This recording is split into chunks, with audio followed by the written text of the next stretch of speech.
Olá, amigo Sudaca! Chegou a hora, chegar às quartas de final da Sul-Americana 2024. E como serão esses confrontos? Quem é o favorito e quem passa, na minha opinião, para as semifinais? Depois da vinheta eu te conto mais.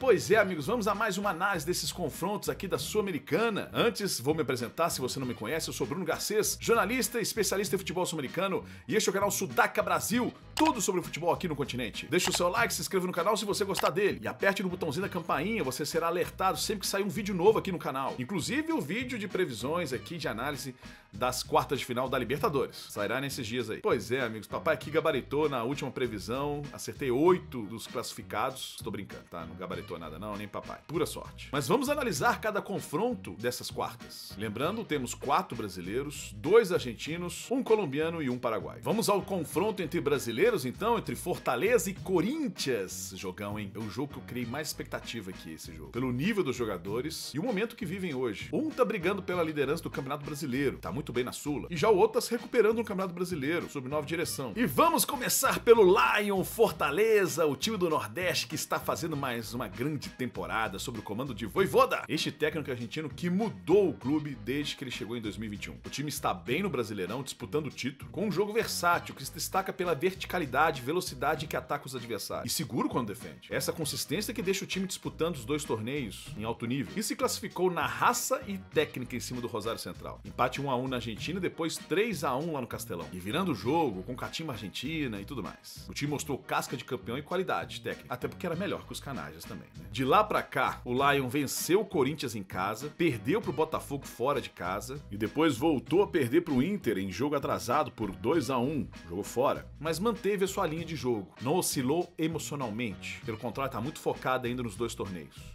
Fica de olho, lógico, nos jogadores El Gato Lucero, Pikachu, que tá jogando demais, Moisés, bastante nessas transições, o lógico, o grande goleiro João Ricardo. Já o Corinthians, o Timão, o time paulista dirigido pelo argentino Ramón El Pelado Díaz, que chegou ao clube em julho e deu um padrão e trouxe bons resultados ao clube. De início foi muito bom e até conseguiu de forma heróica a sua classificação para as quartas de final depois de eliminar o bom Bragantino. Foi bem no primeiro jogo, sendo bem assertivo, e não foi muito bem na Neoquímica Arena, acabou classificando nos pênaltis. O time de lá pra cá enfrentou Fortaleza lá no Nordeste, acabou perdendo por 1 a 0, ganhou do Flamengo de forma dramática, com casca, muita raça, depois mostrou força e se classificou na raça em cima do Juventude na Copa do Brasil. O time vem jogando num 3-4-1-2 ou num 3-4-2-1. As variações dependem muito se joga fora ou em casa, mas se destaca mesmo pelos rápidos contra-ataques, uma marcação intensa, média e bem feita. Quando tem a posse de bola tem mais dificuldade em criar, mas tem bons jogadores para fazer isso. Como eu disse no outro vídeo, El Pelado Díaz acabou encontrando a fórmula certa, ajustando o Rodrigo Garro nesse esquema, sendo esse engante nessas transições. Jogador muito talentoso, talvez seja o melhor jogador tecnicamente do time.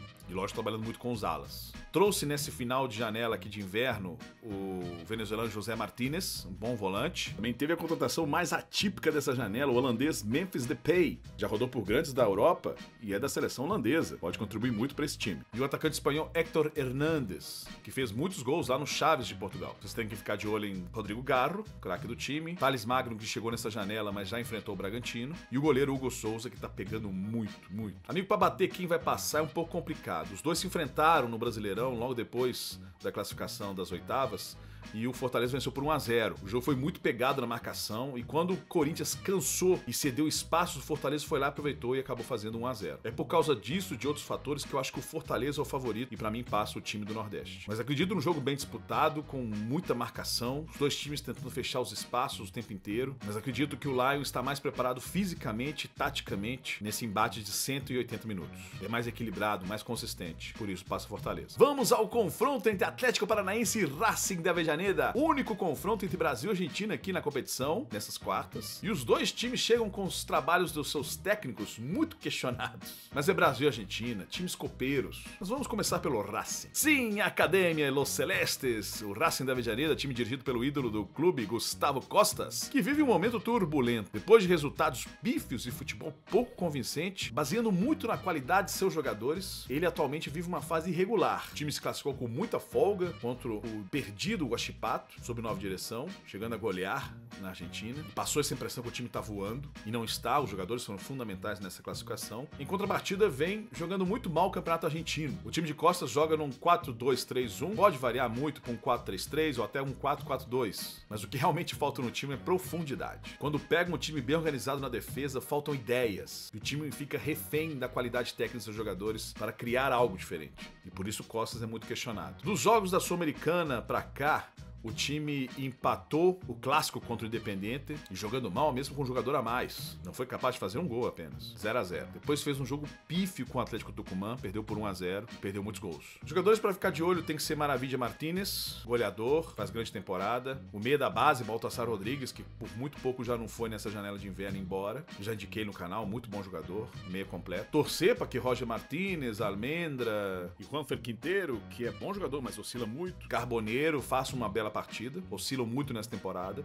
E chegou ao clube agora Luciano Vieto, jogador que tem muito tempo no futebol europeu, estava no futebol árabe, inclusive enfrentou o Flamengo no Mundial de 2022. Clubes, bom jogador, mas não vai enfrentar o Furacão nas quartas de final, porque era um combinado que ele tinha com o clube, antes mesmo de assinar o contrato. Queria nascer um filho dele lá na Espanha, então ele queria acompanhar o nascimento do filho. E o Atlético Paranaense, o Furacão, o time paranaense dirigido pelo uruguaio Martín Varini, jovem, questionado também, com boas ideias, e ajeitando o time nas Copas, mas no Brasileirão o time não vai bem não. Precisa reagir e precisa ganhar mais consistência na defesa. Tem apresentado dois estilos e tem jogadores para cada estilo. Joga num 3-2-4-1, que é bem diferente, ou num 4-4-2, quando pega um time com mais técnica. E pode jogar com umas linhas baixas, usando mais o contra-ataque. Foi assim que jogou contra o Belgrano fora de casa. Se saiu muito bem. Aliás, passou em cima do time pirata muito bem. Venceu os dois jogos. Ou pode jogar com posse de bola. Foi assim que jogou em casa contra o Belgrano. Encontrar os espaços na defesa, que no início saiu perdendo, mas depois acabou virando o jogo. É um time que tem dois estilos, mostrou que é competitivo, mas falta regularidade nesses dois estilos. Dá pra ver claramente que o time precisa treinar, que ele se perde nos 90 minutos nesses esquemas. Desde os jogos das oitavas, de lá pra cá, perdeu pro Vasco duas vezes, uma pela Copa do Brasil e outra pelo Campeonato Brasileiro, os dois por 2-1. Perdeu pro Palmeiras em casa por 2-0. E na volta da Copa do Brasil, o Furacão venceu o Vasco por 2-1 e perdeu nos pênaltis. Ficou uma sensação de terra arrasada, viu? Na verdade que nessa pausa do Brasileirão, o time teve tempo para treinar e tentar equilibrar e dar mais consistência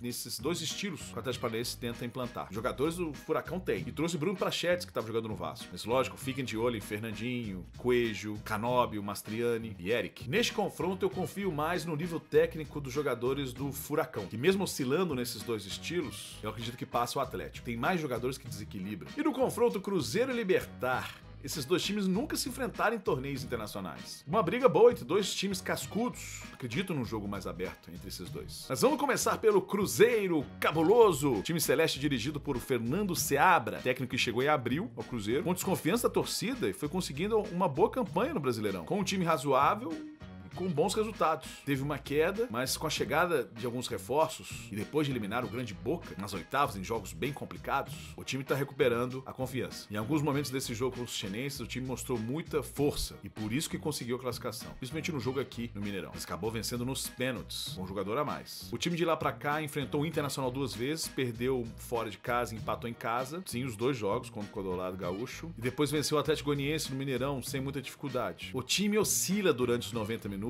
e isso que o Seabra precisa ajustar, inclusive ajustar esses novos reforços, que chegaram em julho, já citei eles aqui. Perdeu o Dineno por lesão até o final da temporada, mas ainda tem Matheus Pereira, o craque do time. Aliás, o time depende mais dele. Tem os bons laterais William, Marlon, ou até Kaique, seu reserva. Uma boa zaga com João Marcelo e Perrito Romero, líder em campo. Já o Libertad do Paraguai, Los Gumarelos, ou Repolleiros, time dirigido por Daniel Garneiro. Sim, amigos, mudou de lá pra cá. Saiu Ariel Galeano, jovem que não suportou pressão de péssimos resultados, mesmo com o título da apertura. No clausura, que começou há algum tempo, o time começou muito mal. Os Gumas iam de mal a pior. E nessa turbulência acabou enfrentando o Ameliano, o Sportivo Ameliano, e acabou classificando nos pênaltis. Os dirigentes já não tinham muita confiança em Ariel Galeano, resolveram chamar de volta Daniel Garneiro, que foi multicampeão no Libertad, vencendo a apertura, a clausura nos outros anos, e que só saiu do time porque foi dirigir a seleção paraguaia e não foi muito bem. E tem a difícil tarefa de recuperar a confiança do time. O sistema de jogo é o mesmo, que Galeano só continuou o bom trabalho de Garneiro, tivemos pouquíssimas modificações. Tem uma boa mescla de jovens e veteranos, como Roque Santa Cruz, Taquara Cardoso, Matias Espinosa, Martin Silva, sim, goleirão ex-Vasco, que volta e deixa Morínigo, um bom goleiro da base, tá se destacando, inclusive foi pra Copa América, jogou muito bem na seleção paraguaia, deixou ele no banco. Mas tem jovens jogadores como Lucas Sanabria, que tá jogando muito já desde a temporada passada, Rubem Lescano, bom jogador, meia completo, que ataca muito bem, compõe muito bem a segunda linha, e Rodrigo Vidalba, que também tem entrado nesse time e tem movimentado bastante ali no meio de campo. Pode ter a volta de Tito Vidalba,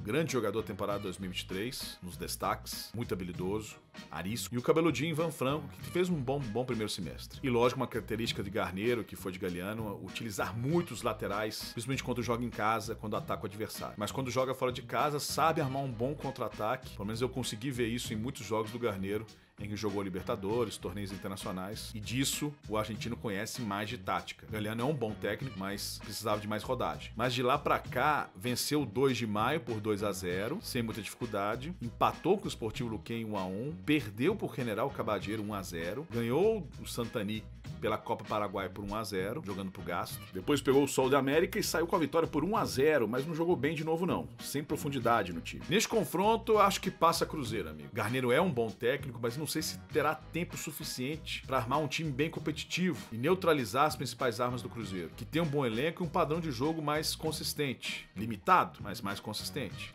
E aí se equiparar, a qualidade técnica dos jogadores do Cruzeiro é muito superior. Aí passa Cruzeiro mesmo. Mas acredito no jogo bem disputado. O último confronto fica entre Independiente Medellín e Lanús. Um embate entre Colômbia e Argentina. Times diferentes, com ideias distintas, seus técnicos. Vai ser um jogo interessante. E começamos falando do Independiente Medellín, el poderoso de la montanha, time colombiano dirigido pelo colombiano Alejandro Restrepo. E chegou agora ao clube, depois de muitos questionamentos em cima de Alfredo Arias, que em cima da hora dos jogos das oitavas acabou sendo demitido. Até eu fui pego de surpresa. Meu vídeo de análise ficou pronto antes da demissão do Alfredo Arias. Mas o time colombiano conseguiu classificação em cima de um time perdido do Palestino. Depois de empatar o primeiro jogo, o time goleou na Colômbia 4-0 e ganhou muito pela qualidade de seus jogadores, porque nem deu tempo de Restrepo ajustar ao seu estilo, e muito também pela fraqueza do time do Palestino, principalmente na marcação. Time perdido em campo. E Restrepo, que foi campeão no Deportivo Pereira, teve uma passagem não muito boa na Aliança Lima, tem uma ideia de jogo mais ofensivo, mas tem dificuldade em montar o sistema defensivo. Por isso sofreu muito lá no Peru, acabou sendo demitido. De lá pra cá, o time enfrentou Fortaleza pelo Campeonato Colombiano, 2-2, depois perdeu pro Deportivo Pasto, fora de casa. Pela Copa Colômbia, jogou com o Júnior Barranquilla e venceu por 2-0. Jogou bem. Tubarão ajudou um pouquinho, tá? Um pouco preguiçoso. Quase sempre jogando com uma linha de 5, né? 3 zagueiros, mas continua achando o mesmo problema de antes. O time tem dificuldade de enfrentar times que têm boas defesas, que fecham bem os espaços, falta profundidade, falta criatividade, faltam armas para quebrar esse sistema defensivo. O problema continua. Mas tem boas figuras do time, né? Como o Brian Leon Muniz, o bom lateral Fori, os meias Alvarado, o atacante Elitino Salnoval, que tá jogando muito bem. Já o Lanús, o Granate, o time argentino que é dirigido pelo Russo Zelinski, que tem montado um time competitivo. Ele não é russo não, tá? Ele é argentino. O apelido dele é que é russo. E o time oscila nessa temporada, muito por ter um elenco limitado, mas que consegue fazer uma boa Sul-Americana. E um campeonato argentino morno pra frio. Poderia ser melhor. Tem alguns bons jogadores, consegue ter um time reativo, muito perigoso quando ataca. Em outros momentos o time acaba recuando demais e aceitando a pressão do adversário. Às vezes tem a posse de bola, cria muitas oportunidades de gol e às vezes aceita a posse de bola do adversário. Essa oscilação que não tá batendo. Jogando num 4-4-2 ou até num 4-2-3-1, o time se perde muito durante os 90 minutos.